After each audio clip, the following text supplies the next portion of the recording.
శ్రీమాత్రే నమః. అందరికీ నమస్కారం అండి. అందరూ ఎలా ఉన్నారు? నేను చాలా బాగున్నానండి. మీ అందరూ కూడా బాగుండాలని కోరుకుంటూ ఇవాళ వీడియోలో గురుబలం కోసం, అలాగే గురుబలాన్ని పెంచి మనకు ధాన్య సమృద్ధిని అలాగే జ్ఞానాన్ని సంపాదించే మనము ఈ శనగల మాలని మనము స్వామి మెడలో ఈ గురు పౌర్ణమి రోజు అలాగే గురువారం రోజున వేయటం వల్ల మనకు కలిగే లాభాలు ఏమిటి, ముఖ్యంగా ఈ శనగల మాలను ఎలా చేయాలి, ఎందుకు చేయాలి, పూజ తర్వాత వీటిని ఏం చేయాలి తెలుసుకుందాం.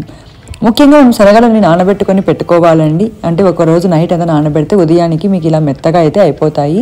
మరీ ఎక్కువ నాన్నా కూడా మనకి దండ కూర్చేటప్పుడు అవి పోయే అవకాశాలు ఉంటాయి. కాబట్టి చక్కగా నీట్గా ఉన్నవన్నీ నీట్గా పక్కన పెట్టుకొని మనము ఇలా దండ చేసుకోవాలి. అయితే ఈ శనగలు అనేవి తెల్ల శనగలు కూడా తీసుకోవచ్చు అండి. అవి కూడా శనగలే కాబట్టి తీసుకోవచ్చు.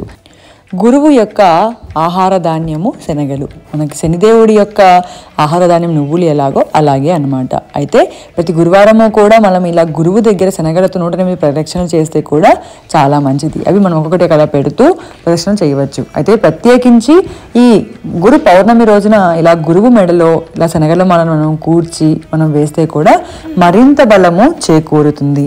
ఎన్ని వేయాలి అంటే, మీరు చిన్న విగ్రహానికి వేస్తున్నారు అంటే 21, 51 అలా చేసుకోవచ్చు.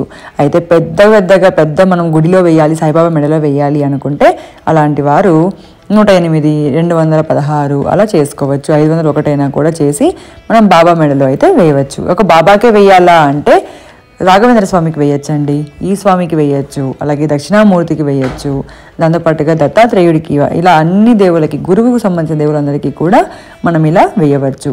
అయితే ఇలా మెడలో వేయడంతో పాటు ఈరోజు వీటిని ఉడకబెట్టి దేవుడి దగ్గర నైవేద్యంగా పెట్టి ఆ తర్వాత మనం తీసుకుంటే కూడా గురుబలం అనేది మనకు చేకూరుతుంది. ఇలా మనం చేసుకున్న మాలను స్వామి మెడలో వేసుకోవాలి.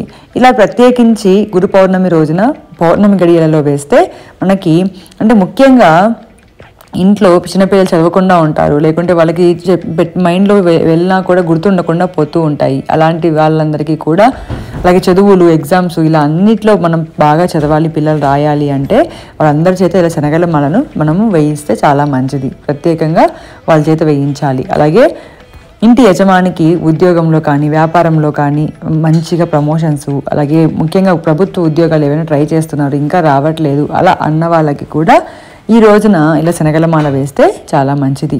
అయితే ఇలా శనగల మాల వేసిన తర్వాత వాటిని ఏం చేయాలి అండి అంటే, శనగలు వేసిన తర్వాత ఆ మాలని మీరు తీసేసి మనమే తినచ్చండి. పచ్చి శనగలు తింటే చాలా మంచిది కదా, ప్రోటీన్ అనేది లభిస్తుంది. దాంతోపాటు ఉడకబెట్టుకొనైనా తినచ్చు. లేదు మేము చాలా పెద్ద మాల చేసాము అని తినలేము అంటే ఆవుకి తినిపిస్తే కూడా మనకి పరిపూర్ణ ప్రతిఫలం అనేది లభిస్తుంది. మనం తిన్నా కూడా పర్వాలేదండి, అలాగే దాంతోపాటుగా మనం ఆవుకు తినిపించినా కూడా పర్వాలేదు.